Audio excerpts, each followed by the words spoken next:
수험생과 그 가족들의 희비. 해마다 이맘때면 우리 주위에서 볼 수 있는 낯익은 전경입니다. 그럼 과거 시험에서는 어땠을까요?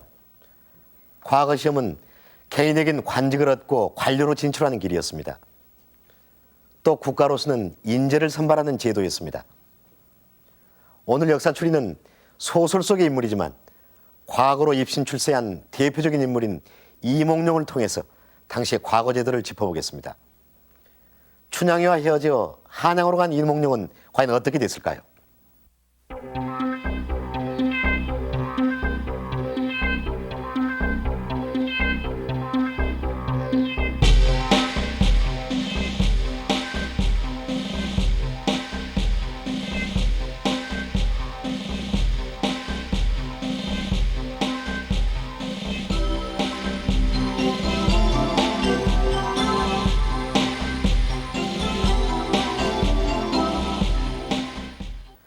조선 숙종조 어느 날 과거 시험 결과가 발표됐습니다.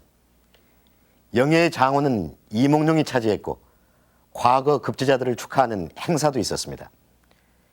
이 자리에는 임금이 참석해서 급제자들을 시상하고 격려했습니다. 지금 이곳에선 이번 과거 시험 결과를 발표하는 행사가 벌어지고 있습니다.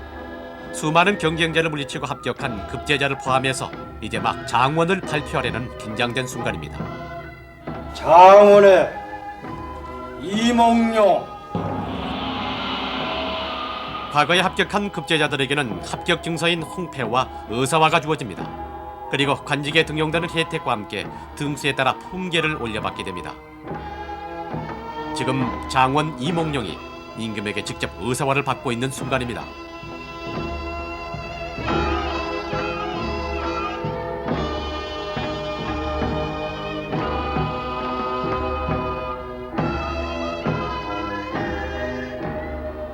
임금은 또한 이몽룡에게 의사주를 직접 하사하며 축하해 주었습니다.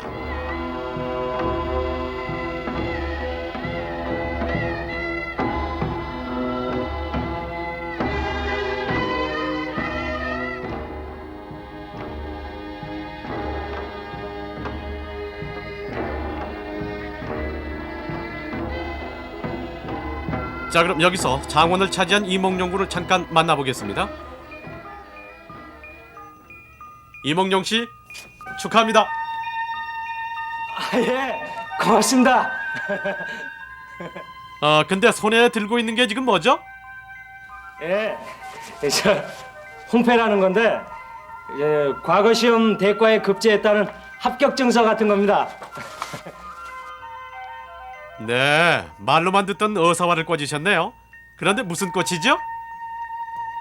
글쎄요, 임금님께서 친히 내리신 건데 뭐 이 세상에는 없는 꽃이랍니다.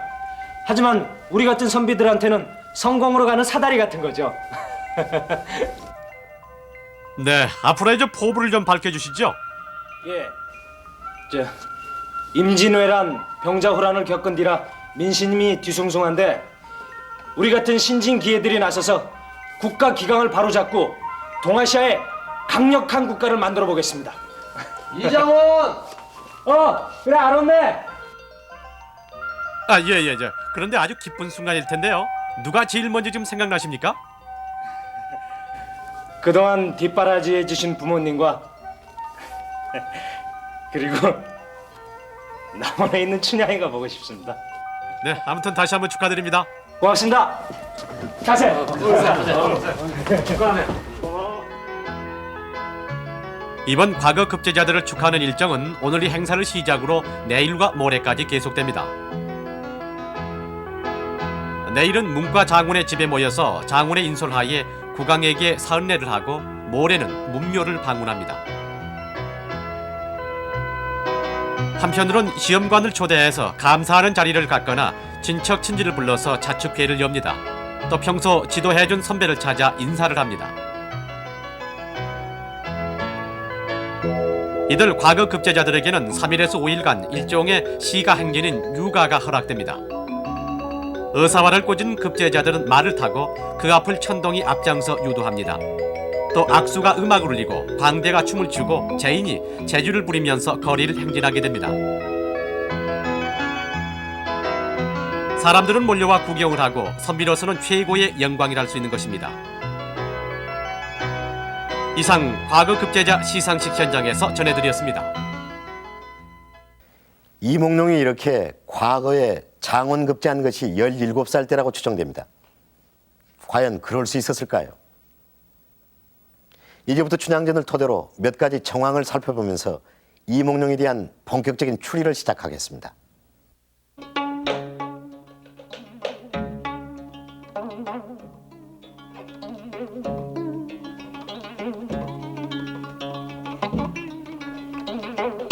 이몽룡은 부사인 아버지를 따라 남원으로 옵니다. 그리고 남원 광안루에 봄빛이 무르익어 갈 즈음 이몽룡과 춘향은 운명적으로 만납니다. 이때 두 사람의 나이는 똑같이 28 청춘 16세였습니다. 이몽룡과 춘향의 만남은 점점 깊어갑니다. 그러나 이몽룡과 춘향의 애틋한 만남도 그리 오래 갈 수는 없었습니다. 그해 여름 이몽룡은 아버지를 따라 다시 한양으로 가게 됩니다. 그리고 17살 되던 그 이듬해 봄, 불과 1년 만에 이몽룡은 과거에 급제합니다. 당시 정규적인 과거 시험은 전국적으로 3년에 한 번, 그것도 단 33명의 소수 정예를 뽑는 아주 엄격한 것이었습니다. 때문에 이몽룡이 그렇듯 쉽게 장원에 급제할 수는 없었을 것입니다. 그럼 당시 과거 시험의 보편적인 코스는 어떤 것이었을까요?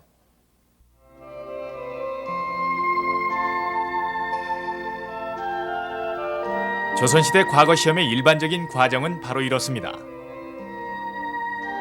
당시 최고학부였던 성균관입니다. 유생들은 이곳 성균관에 입학해 공부를 하다가 과거에 응시하고 또 거기서 급제를 해 관직에 나가는 것이 원칙적인 과정이었습니다. 그러나 이곳 성균관의 입학 자격은 아주 엄격해서 예비 시험격인 속과에 합격해 생원이나 진사가 돼야 입학할 수 있었습니다.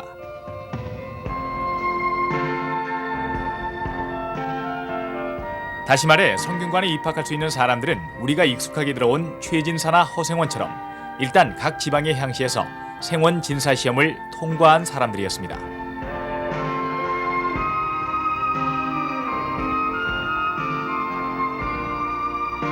이몽룡에게 주어졌던 홍패와는 달리 흰색인 이것은 바로 생원 진사 시험에 합격한 사람들에게 주어졌던 합격증, 즉 백패입니다.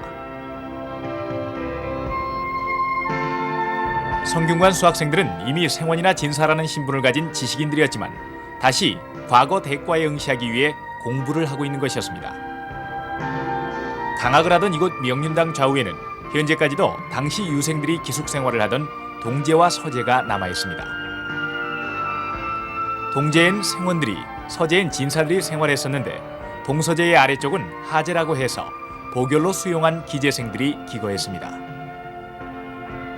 엄격한 기숙 생활을 했던 성균관 유생들은 아침 저녁 식사를 할 때마다 식당 앞에 걸린 출석부에 표시를 하게 돼 있었습니다. 그것을 식당 도기라고 했는데 아침 저녁 두 끼를 참석하면 원점 하나로 계산해 주었습니다. 즉 출석 성적을 나타내는 원점은 오늘날의 학점과도 같은 역할을 해서 300점이 되면 과거 대과 시험에 응시할 수 있는 자격이 주어졌습니다. 예외적인 길이 조금씩은 있지만 이것이 조선시대 과거 대과 시험에 응시할 수 있는 정규 과정이었습니다. 그럼 이몽룡도 방금과 같은 정규적인 과정을 밟았을까요? 그렇지 않았을 것이라고 우리는 생각합니다. 그럴 만한 근거가 있습니다. 이몽룡이 생원이나 진사가 돼 있다는 얘기를 어디에도 찾아볼 수 없습니다. 또 이몽룡이 불과 1년여의 기간 동안에 정규 과정대로 성균관에서 수학하면서 300일에 달하는 원점 300점을 채우기란 불가능했을 것이기 때문입니다. 뿐만 아니라 당시 성균관의 학제로 따져보면 평균적인 수학 기간이 4년 반이나 됐다는 점입니다. 그럼 이몽룡이 과거에서 장원 급제했다는 것은 그저 소설 속에서나 가능한 일이었을까요? 아니면 또 다른 길이 있었을까요? 답은 바로 당시 과거 제도에 있습니다. 과거에는 3년에 한 번씩 열리던 정기적인 시험이 있었고 그 외에 또 다른 시험이 있었는데요. 그것은 바로 부정기적으로 열리던 특별 시험이었습니다. 국가의 경사가 있거나 또는 따로 인재를 뽑을 필요가 있을 때 특별히 시행되던 시험이었습니다.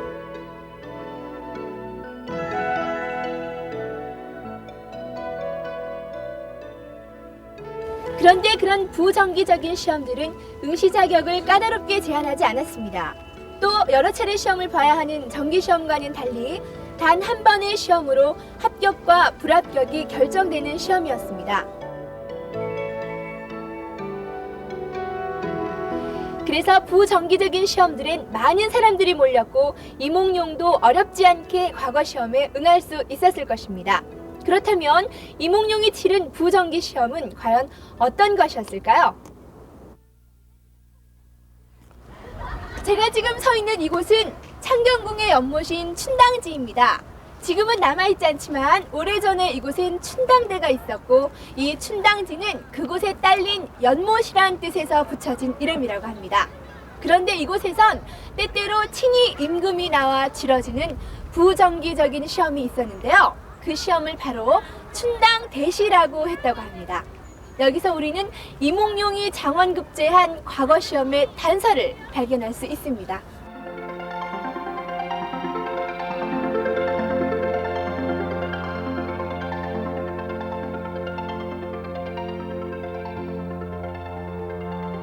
춘향전에 이몽룡이 치루었던 과거 시험의 시제는 춘당 춘색이 고금동이라, 즉 춘당의 봄빛은 예나 지금이나 같구나라는 것이었습니다. 그 시제에서 보였던 춘당이라는 낱말은 바로 이곳 춘당대였다고 보여지는 것입니다. 또 한 가지 춘향전의 이몽룡은 임금이 직접 지켜보는 가운데 시험을 치렀습니다. 그리고 시험을 치른 당일로 시험 결과를 발표해 장원에 급제했습니다. 바로 그런 점들이 모두 부정기적으로 열리던 시험들의 특징이었습니다.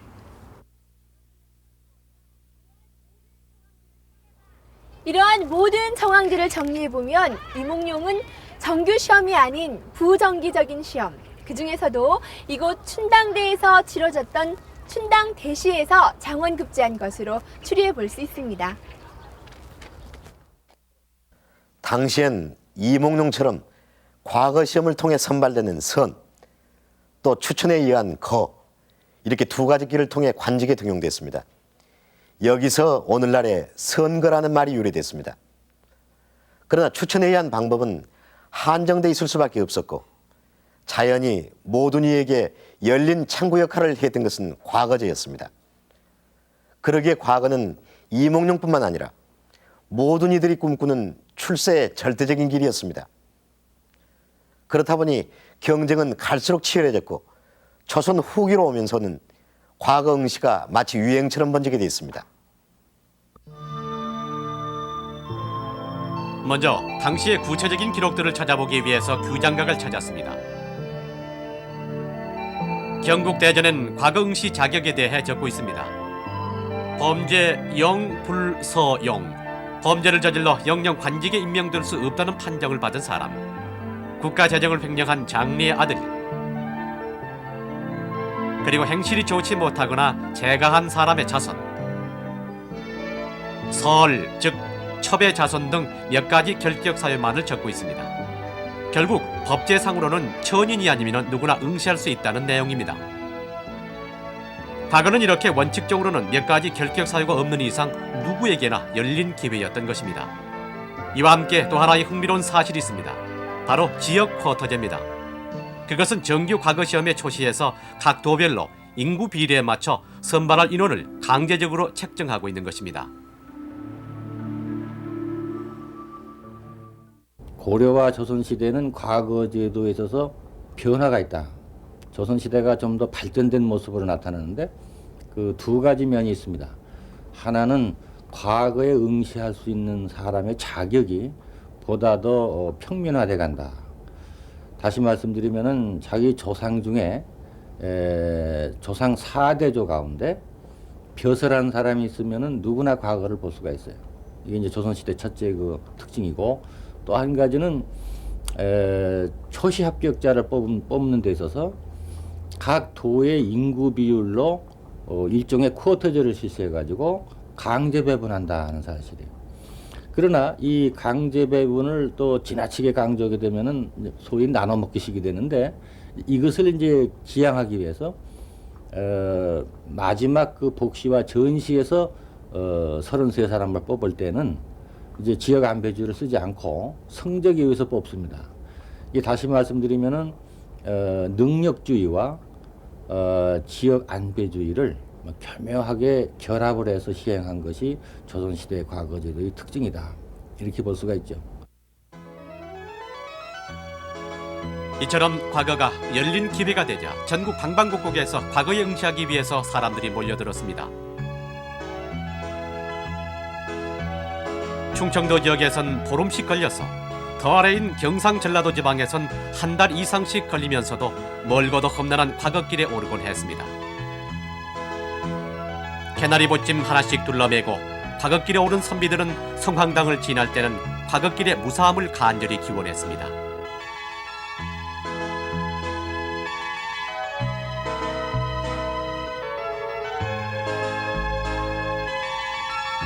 문경세제는 영남 출신의 선비들이 한양에서 열리는 과거시험을 치르기 위해선 반드시 넘어야 했던 곡입니다. 그런데 이곳에는 선비들의 개나리 보찜을 노리는 도적대가 들끓어 심각한 문제가 되기도 했습니다. 나라에선 선비들을 보호하기 위해서 원과 관을 설치하고 무장한 관원의 호위하에 안전하게 고개를 넘겨다주는 서비스를 제공하기도 했습니다. 이렇듯 과거에 많은 선비들이 몰리다 보니 이몽룡 이야기의 배경이 되는 숙종때 기록에는 놀라운 사실들도 보입니다. 과거 시험장인 성균관에서 몰려든 인파로 인해서 6, 7명의 사람들이 발표 사망했다는 기록입니다. 정조 24년인 1800년에는 인일제라는 부정기 시험에 10만 명이 넘는 응시생들이 몰렸다고 합니다. 당시 한양 인구가 불과 20만이라고 볼 때에 엄청난 규모였음을 알 수 있습니다. 또 장경구에서 열린 춘당 대시에는 3만여 명이 답안을 제출했을 뿐만 아니라 매년 응시생의 수가 빠르게 늘고 있음을 보여주고 있습니다. 이렇게 많은 사람들이 과거에 몰려들면서 유래한 재미있는 표현이 있습니다. 지금은 전혀 다른 의미로 쓰이고 있는 바로 관광이라는 낱말입니다. 조선시대에 오면은 이제 추천에 의한 관리 등용 방법은 굉장히 후퇴하고, 이 시험에 의해서 관리를 뽑는 이 과거제도가 비상하게 발달해서 우리나라 역사상 과거제도가 제일 이제 활발하게 시행된 그런 시대라고 볼 수 있죠. 그래서 조선 후기에 가면은 이제 백성들이 글 공부한 백성들이 관리가 돼서 영광을 이제 본다 하는 뜻에서 과거 보러 가는 것을 이제 관광하러 간다 하는 말이 이제 유행을 하게 됩니다. 그래서 이 관광꾼들이 상당히 많아진다는 얘기가 이제 이 기록에 많이 나타나고 있어요. 이처럼 빛을 보러 가던 과거길도 조선 후기로 들어서면서 갖가지 부정기적인 시험들이 늘어나고 과거제의 규칙들이 문란해짐에 따라 여러 가지 폐단이 생겨나기 시작했습니다. 조선시대의 생활상을 그린 한양가에는 당시 과거 시험장의 비리와 문란한 풍경이 잘 나타나 있습니다. 잠시 살펴보겠습니다. 현재 반대 설포장에 말뚝박고 우산치고 휘장치고 등을 꺾고 수중꾼들은 서서 전마다 지키면서 엄포가 살아올사. 그의 약한 선비 장원봉 기슬이며 궁장미 생강밭에 잔복치고 앉았으니 등불이 조용하다 4월 8일 모양일세. 어와이기 일어나며 모대한 한 시내가 어제를 고이 들고 현재 반에 거머여서 홍마사 끈을 매어 일시에 굴려다니 만장중 선비들이 부설 들고 달아난다. 각각 제첩 찾아가서 책행담 열어놓고 시제를 생각하야 풍문같이 지어내니 그라는 고벽들은 귀기역을 보내고 글씨 쓰는 사수들은 시각을 못 머문대 글씨가 없는 선비들은 수준꾼 모양으로 공석에도 못 앉고서 그러한 장을 그를 하는구나.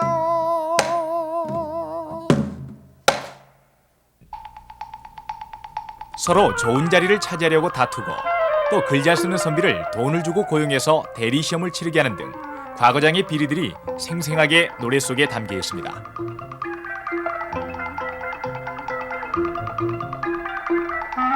수단과 방법을 가리지 않는 과거에 얽힌 부정은 옛 문헌에서도 쉽게 눈에 띕니다.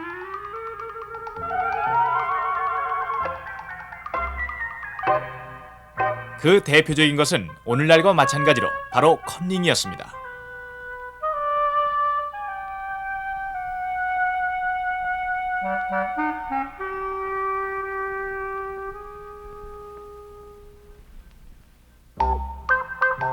심지어는 코 속에 일종의 컨닝 페이퍼를 숨기기도 했는데 코 속에 숨겼다 해서 의연고라고 했다고 합니다.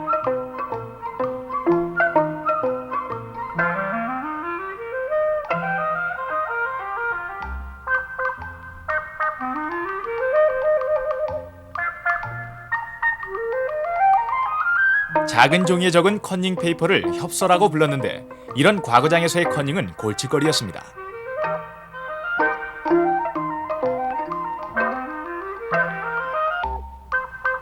시험관과 응시생이 짜고 특정인의 답안지를 알아보게 하거나 시험 문제를 미리 가르쳐주는 방법으로 부정 합격을 꾀하는 조직적인 부정행위도 있었습니다. 그 밖에도 조선왕조실록이나 연려실기술을 주의 깊게 살펴보면 이런 부정의 백태들이 어렵지 않게 발견됩니다.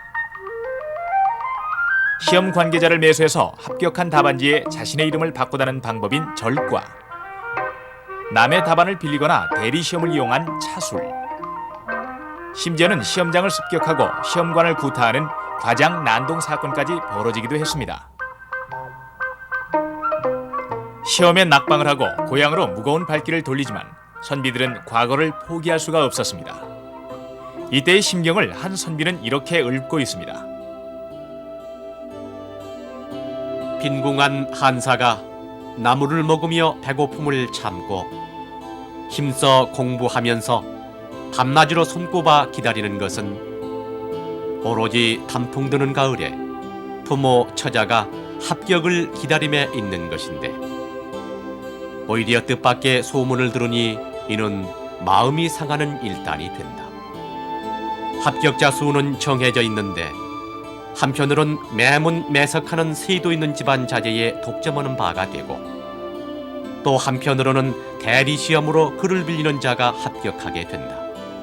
이리하여 어렵게 공부하고 독서한 실력 있는 인재는 눈물을 머금고 강을 건너며 정부에는 구슬을 버리는 아쉬움이 있으며 과거 응시자는 옥을 그냥 품고 있는 한이 생긴다.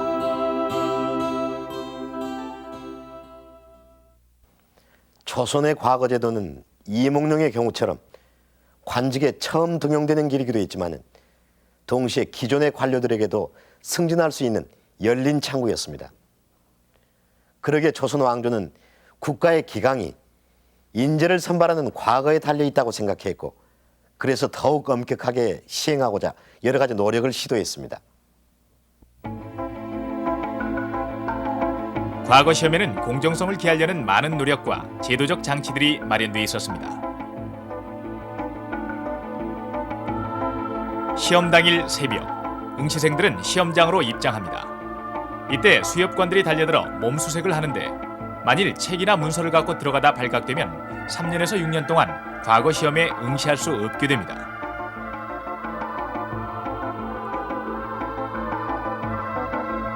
답안지의 이름을 적는 난엔 응시생 자신은 물론이고 사대조와 외조부까지 이력을 적도록 했는데 결격 사유가 없는지 확인을 거친 후에야 시험장에 입장시켰습니다.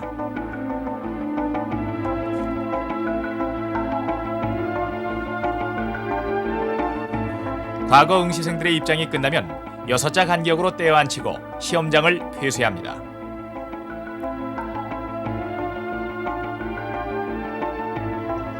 북소리에 맞춰 시험이 시작됩니다. 정규시험의 1차 관문으로 사서오경을 암송하는 강경시험을 치르는 모습을 재현한 장면입니다.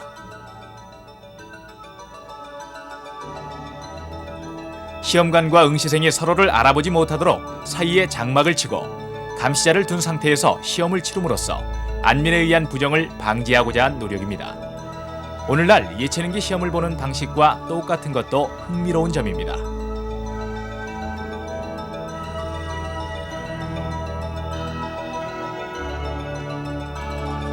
(3년마다) 한 번씩 보는 정규적인 시험은 3차에 걸쳐서 엄격하게 치러졌습니다. 그것도 사서오경을 암송하는 강경시험, 시나 부, 즉 문장을 짓는 제술시험, 그리고 국가의 정책이나 현안에 대한 의견을 논술하는 책문시험 등 여러 방법으로 응시생들의 능력을 시험쳤던 것입니다. 이렇듯 과거는 단지 한문으로 시를 짓는 백일장이 아니라 인성교육을 비롯한 종합적 능력을 완비한 고급 엘리트를 뽑는 국가 중대사였습니다.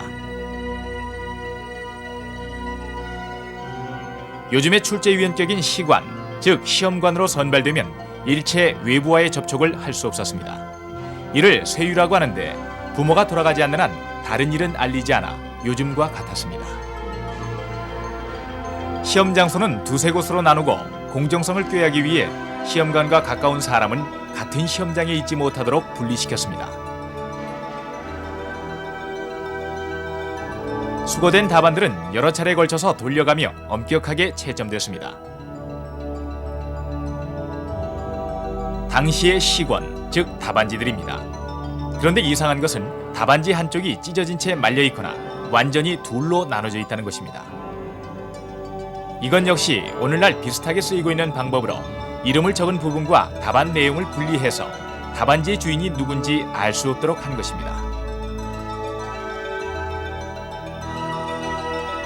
이렇게 한쪽을 찢어서 아귀를 맞춘 후 근봉이라 적고 거기다가 실로 묶기까지 했습니다. 이를 복미법이라 했는데 소박한 모양 한편으로 얼마나 철저하게 노력했는가 하는 흔적을 엿볼 수 있습니다. 또한 답안지엔 반드시 채점한 시험관의 이름을 밝혀서 책임 소재를 분명히 했습니다. 또 한 가지 노력으로 역서가 있습니다. 응시생들의 답안지 내용을 서리들의 손을 빌려서 붉은 글씨로 다시 베끼게 했는데 이것은 채점관이 답안지가 누구의 것인지 알아보지 못하도록 하기 위한 것이었습니다.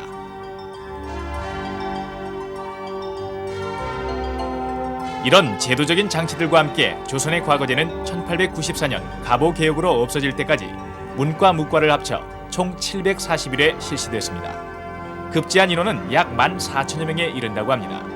물론 오늘의 주인공 이몽룡이 실제했다면 역시 그 중에 한 사람이었을 것입니다. 우리나라나 중국이라든지 이 과거 제도를 시행한 나라가 동양에서 몇 나라 안 됩니다. 그런데 이 서양과 비교해 보면은 서양의 경우에 관리를 뽑는데 이 시험에 의해서 뽑는 것은 빠른 나라가 18세기, 19세기 후반에 가서 나타나요. 영국 같은 경우는 1870년대에 나타나거든요.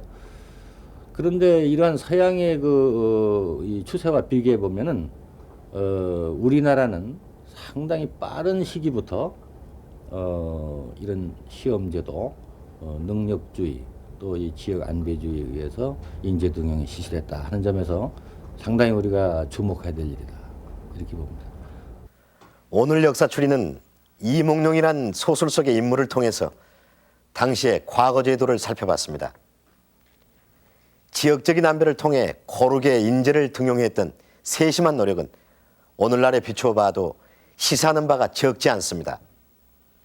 이렇듯 과거 제도는 분명 혈통을 중시하는 옛 지배 질서에서 벗어나 개인의 능력을 기준으로 관리를 선발하는 합리적이고 진보적인 제도였습니다. 그리고 사회 구성원 모두에게 기회를 주고 경쟁을 통해 선발해서 조선 왕조 500년을 이끌었던 활력소였습니다. 역사추리 오늘 여기서 마칩니다.